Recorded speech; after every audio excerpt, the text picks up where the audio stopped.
In Chrome on your iPad, find the button of the brush you want to download. Make sure it says iPad or ABR.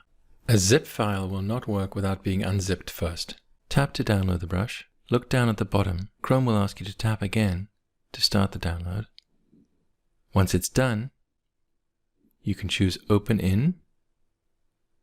If you don't see the app you want to use, tap on the three dots for more options. Now I can choose to install this into either Adobe Fresco, Adobe Sketch, or Artstudio Pro.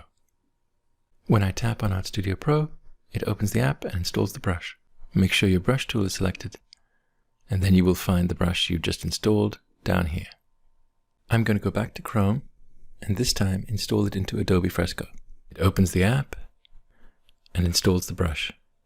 Open the brushes here and scroll down until you find it. There it is, ready to paint with.